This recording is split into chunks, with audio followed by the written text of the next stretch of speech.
I'm sorry, are you seriously suggesting we bet our Q3 budget on an AI hallucination engine? That was how it started. That was the line.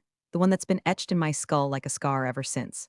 I had just finished my pitch, 20 minutes clean, backed by real-world benchmarks and mocked-up dashboards. An AI-driven forecasting tool I'd been quietly developing in the margins of my role for months. Sleek, precise, cheap. Way to finally kill off the Frankenstein spreadsheet models that took 6 analysts and a prayer to run.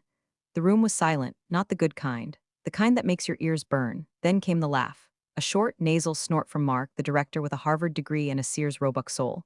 He looked down the table, gave that fake charm smirk he'd patented, and said, "Thanks for the ambition, but we don't risk money on fantasies, just like that. Fantasies." He said it like I'd proposed a unicorn farm. The rest of the boardroom responded like a school of fish smelling blood. A few cleared throats. Someone coughed into their sleeve. Pam from HR shuffled her papers like she was trying to disappear between the lines. I saw Jared, the junior data analyst with too much potential and not enough spine, flash me the briefest look of sympathy before fixing his gaze on the coffee tray like it owed him rent. The humiliation didn't hit me all at once. It seeped in through my blouse collar, through the soles of my heels, through the silence that swallowed the rest of the meeting like nothing had happened. By the time Mark pivoted back to our existing pipeline investments, I was already staring at the dry erase board, doing the math on how many hours I could steal back from my nights and weekends. And hey, quick thing before we dive deeper into this mess. I'm building this little world out here piece by piece, and if this story hits you right in that hell yes spot, toss me a sub. I'm chasing my first 10,000 subscribers the same way I chased respect in that boardroom, with zero shortcuts and a mountain of coffee. You clicking that button feels better than watching Mark choke on a stale KPI report.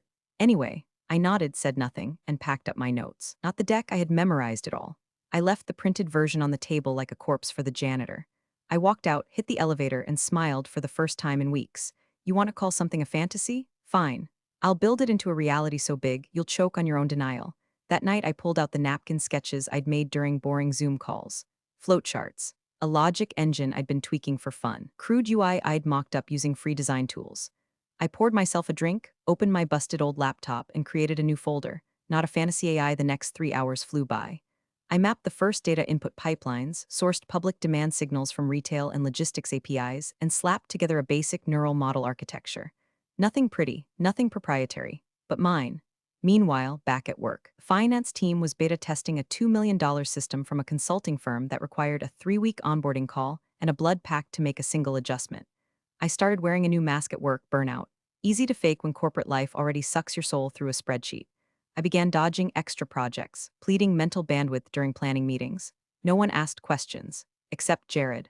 A week later, he cornered me in the stairwell. "Hey, that model you pitched, it actually made sense. I ran some numbers based on your assumptions, quietly." I raised an eyebrow. He shrugged. "If you ever wanted someone to, I dunno, stress test a thing or two off the clock." And just like that, the seed sprouted. Not just in me, but in someone else. Mark thought he killed my idea in that boardroom. He just gave it teeth. There's something holy about typing code at 2 a.m. under a flickering stove light, while the world outside sleeps like it hasn't been gaslit by upper management. That's how it began. No fancy setup. No angel investors. Just me, a secondhand laptop that wheezed louder than my neighbor's Pomeranian, and a brain that wouldn't shut up. Every night after I clocked out of my joyless spreadsheet charade, I'd make dinner, open a bottle of red I couldn't afford, dive back in, Python scripts, TensorFlow pipelines, messy, glorious experimentation. I scoured government databases for economic indicators, scraped public sales feeds, rigged news sentiment scrapers using open-source Reddit crawlers, everything cobbled together with duct tape and stubbornness.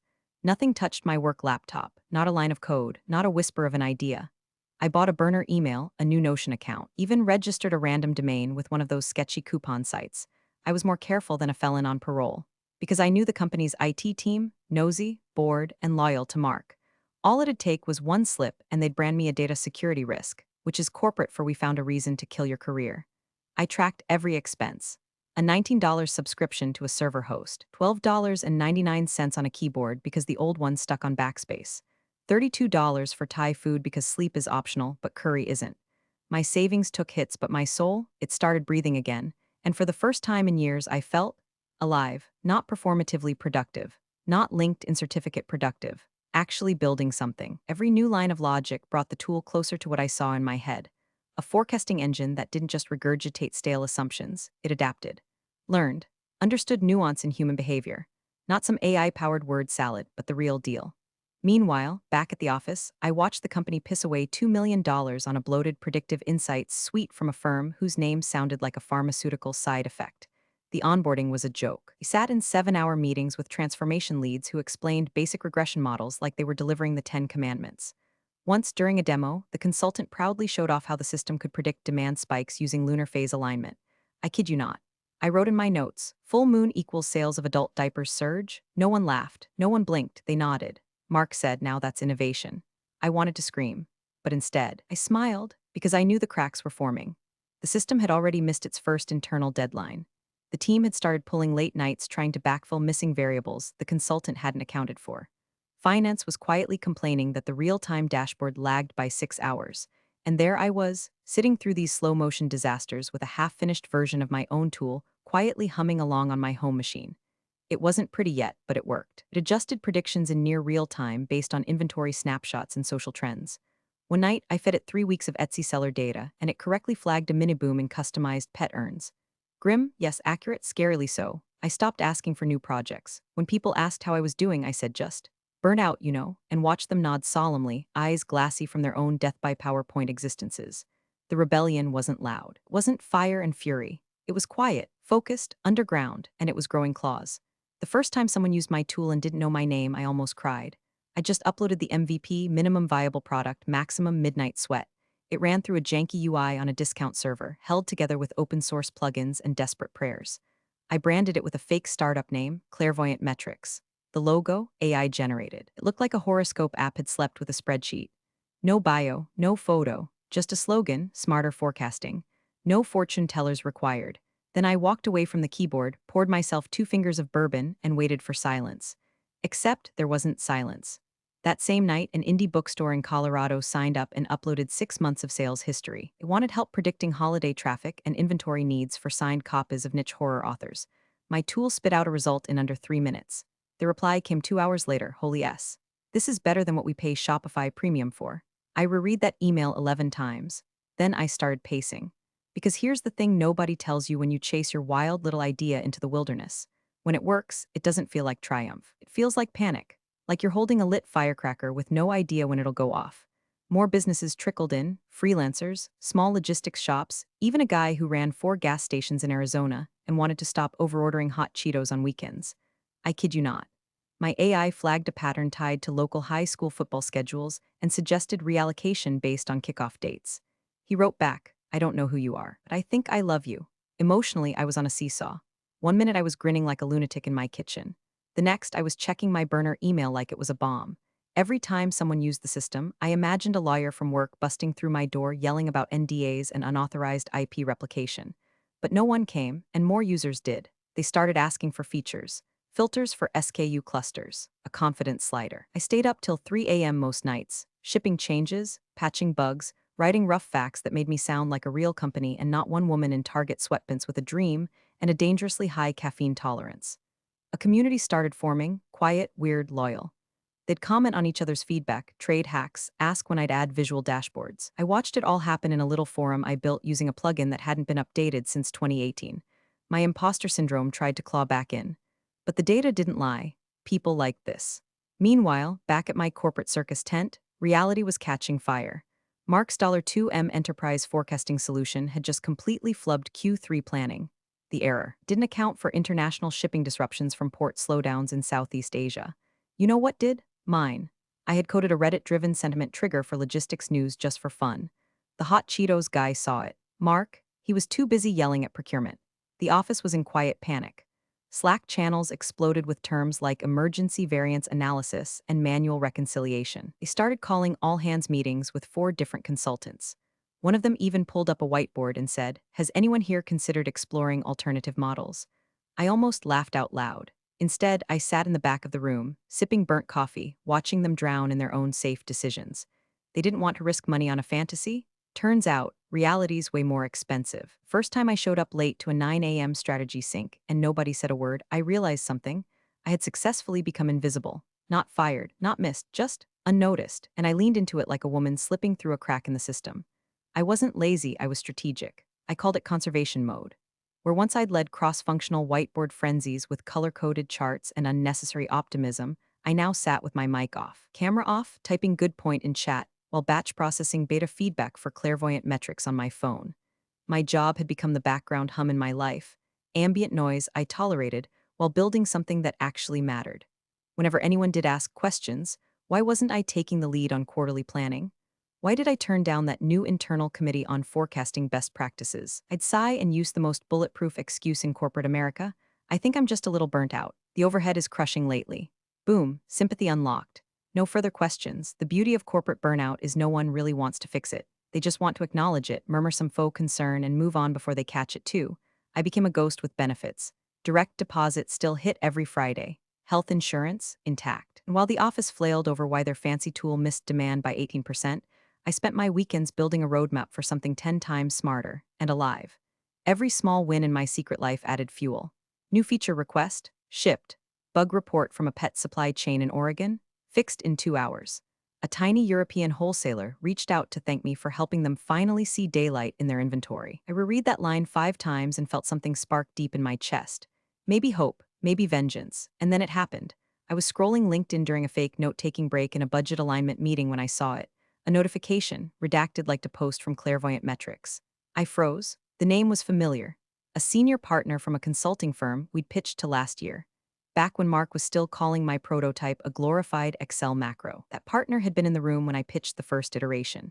She'd worn a blood orange blazer and asked a single question that no one else in the room understood. And now, she was liking posts from a nobody startup with no photo, no founder bio, no funding press. My hands got clammy. I closed the app and stared at the floor like it had answers. Had she connected the dots? Did she know it was me behind the curtain? I spent the rest of the day in a paranoid fog, second-guessing every breadcrumb I'd left behind. Was the slogan too similar to my original pitch? Had I reused language from that internal deck? Had someone on my tiny beta forum dropped my name without realizing?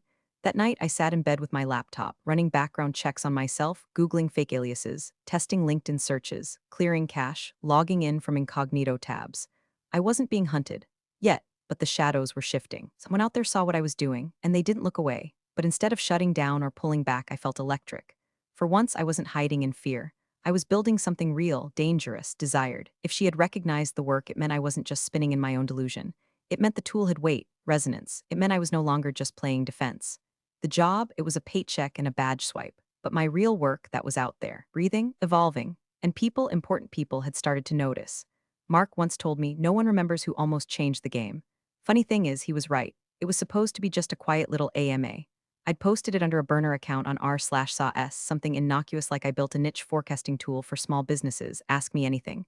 No real identifiers, no links to me personally. Just screenshots of graphs, few cleaned up metrics, and vague nods to tech stacks. The post didn't go viral, but it caught fire in the right circles. Comments flooded in from solo founders, boutique retailers, even a former Amazon logistics analyst who said, "This is how we should have been doing it from the start." And then, tucked between a question about customer acquisition and a thread debating LSDM models, I saw it. A message, founder here. I've done early-stage investing in similar verticals. Would love to talk, DM me if open. I stared at that sentence like it was a hallucination. I even refreshed the page twice to make sure it hadn't disappeared. My first thought wasn't excitement. It was, oh God, what if this is bait? What if Mark's finally playing chess instead of tic-tac-toe? But I clicked. ID med, we spoke. The call was short. He was sharp, concise, and already impressed. That he'd tested the public demo and used it to benchmark inventory trends in his own DTC portfolio companies. Called it clean, fast, and suspiciously cheap to run. Then he said the words that almost made me drop my tea. I'll wire you $150K for pre-seed, no strings, no board seat. Just a safe note and I get in early. You've got something here, I smiled. Then I panicked. I dug up my employment contract from a dusty drawer and started reading like a lawyer in a hostage negotiation. Did my NDA cover outside projects? Kind of. Was there a clause about inventions built using company resources? Yes, but I hadn't used a bite.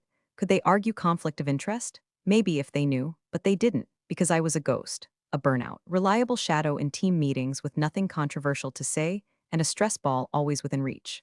I signed the safe, filed the LLC paperwork that same night, rented a PO box under the new company name, hired a part-time dev I'd met through the AMA thread, some genius in Montana who worked for stock options, and told me my code was surprisingly clean for a solo founder.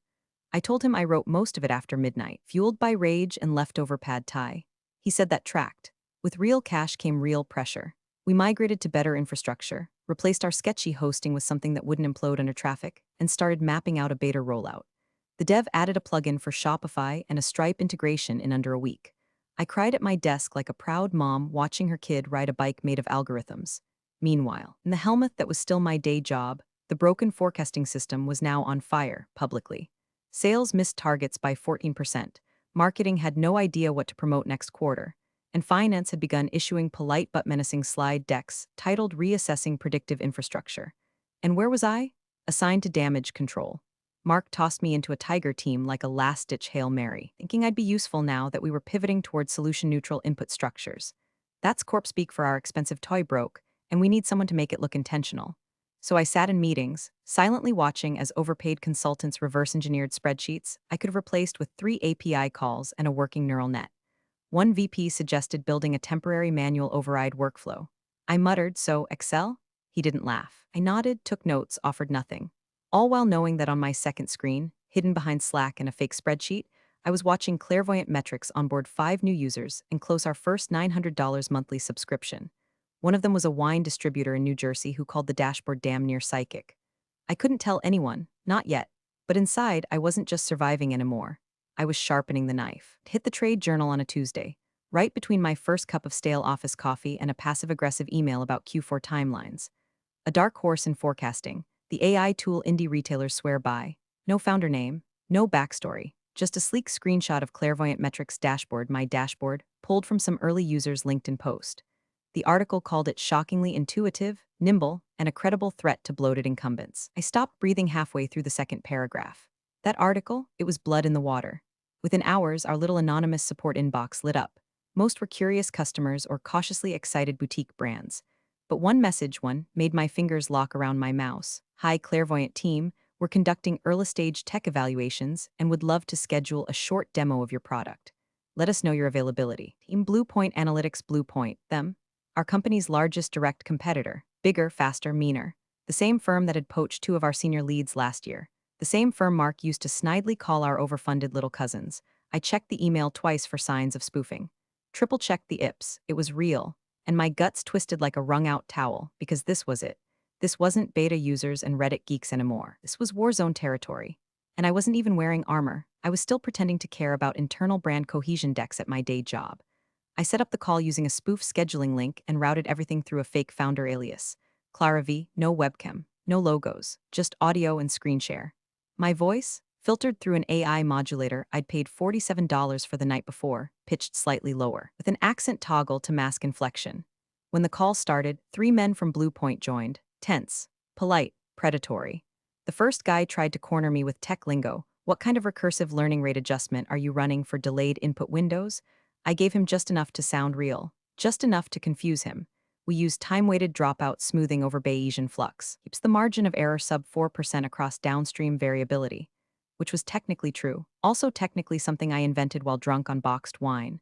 The second guy was the negotiator. We'd like to explore exclusive licensing, he said. Calm, like this was inevitable. He offered vague numbers, high 6 figures, then low 7. The tone said this is generous. Take it before we bury you. I told them we weren't seeking exclusivity. I told them we were focused on community-driven beta improvements. I told them politely to screw off. The screen went silent for a second. Then someone said, "Fair enough, you'll hear from us again." I ended the call and immediately vomited into my recycling bin. Dignity 0, panic 1, and still I didn't regret it, because the next day it started. Whispers at work. Slack DMs. A mention in a meeting. Has anyone heard of this Clairvoyant Metrics thing? Apparently it's gaining traction. One of the VPs muttered, "There's talk it's poaching our small accounts." Mark didn't say a word, but I saw the way his fingers tensed on the table. Someone forwarded a link to the same article I'd read. Mark replied with a dismissive seems niche, but I knew him better than he knew himself. He was sweating, because he'd seen the dashboard. He'd seen it. Back when it was just a slide and a pitch he smirked at and tossed aside like stale gum. Now it was back, with teeth. The email came in at 2:13 a.m., time-stamped in some Pacific time zone. I'd been up working on a new onboarding flow for resellers, sipping lukewarm tea and stress-checking user feedback like it was a heartbeat monitor. When the notification pinged, I almost ignored it. Then I saw the subject line. Acquisition proposal confidential urgent response requested sender. A senior partner at Bluepoint Analytics. The same guy from the demo call. The one who offered me table scraps with a condescending smile. But this wasn't scraps, this was a buffet. They were offering a high 8-figure acquisition. Full buyout, clean equity conversion, Founder earnout clause spanning 3 years, an optional public announcement pending your preference, and tucked in the bottom in legalese, we are prepared to move quickly. This offer expires in 96 hours. I sat frozen, blinking at my screen. Cursor pulsed like a countdown. 8 figures. That number used to live in my dreams, curled up next to impossible. Now it was just there, plain, calculated, real. I stood up, walked in circles, whispered with the F 6 or 7 times like a broken prayer, checked the offer again, then emailed my startup lawyer at 2:24 a.m. with the subject line, "We need to talk." Now, he called within 10 minutes, half asleep but wired once he saw the terms. "Holy hell," he muttered. "You realize this would make you," "Yes," I said, "but also, I know." Emotionally, I wasn't elated. I wasn't even scared. I was stunned. The kind of stunned where reality stops feeling real and everything gets very, very quiet, like standing in the eye of a hurricane you built yourself. But I didn't sign immediately. I negotiated. We trimmed a few claws out of the earnout clause, made equity conversion cleaner, secured a side deal to keep 2 of my part-time devs on board post-acquisition. I wanted them taken care of. They helped build this. Even the kid in Montana with the weird anime avatar. And when the dotted lines were finally signed, and the funds hit escrow, and the PR team drafted the language for the announcement, I added one line: Founder, my name, because hiding time was over. The press release went out at 10:02 a.m. on a Monday. By 10:06, I had 3 voicemails, 14 Slack pings, and a meeting invite marked urgent. Emergency board discussion 11 a.m. I was still technically an employee for 4 more days. The boardroom was full by the time I walked in. All eyes on me. Mark was already there, sweating bullets through his lavender shirt, collar open like a man caught mid-panic spiral. The CEO didn't even look up when I entered.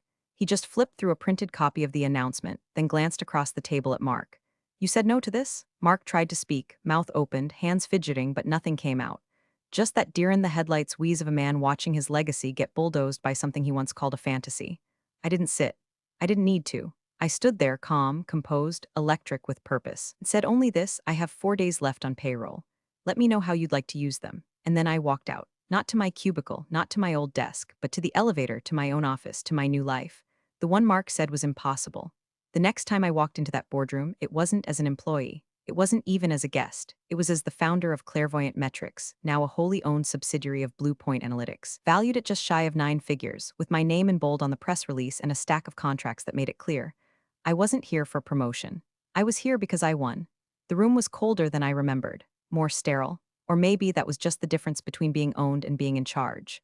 Mark was already seated, tie askew, fingers twitching like he hadn't slept since Monday. The same man who once scoffed at my prototype was now glaring at the floor like it might swallow him whole. I didn't feel anger toward him. I didn't feel much at all, just clarity. He opened his mouth to speak, probably some panicked attempt to reframe, redirect, salvage whatever ego he had left, but the CEO didn't even let him inhale. "Don't," the CEO said sharply, "just one word. A full guillotine." Everyone turned to me, and I stood. No pitch deck, no blazer, no need to prove anything. Just me in a black turtleneck and jeans, the outfit I wore the night I coded the first usable prototype in a greasy diner booth. The CEO flipped the folder shut with a dry slap. "How many other fantasies did we reject?" He asked aloud, not to anyone in particular. Maybe himself, maybe the ghosts of every good idea that ever got buried under bureaucracy. No one answered. I smiled. Not the smug kind.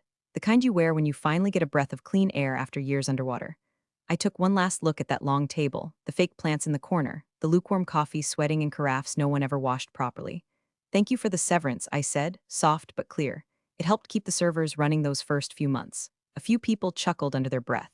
I saw Jared, the junior analyst who once quietly believed in me, blink hard and look away like maybe he was proud, or maybe just stunned. Then I turned, walked out of the room, out of the building, into a black car already waiting, idling like it knew this was coming. Across town, a new office with my name on the lease was already buzzing, whiteboards filled, roadmaps outlined, my team fired up and caffeinated. We had new clients to onboard, a feature sprint to finish, a beta version going live in Australia by next week. Mark. He never came up again. His fate was corporate entropy. Maybe reassigned, maybe resigned, maybe just another LinkedIn update that gets scrolled past without a click. He was irrelevant, but me, I was never invisible again. Appreciate you sticking around, you legends of the break room. Subscribe for more chaos. Let's make your old managers spill their coffee in fear.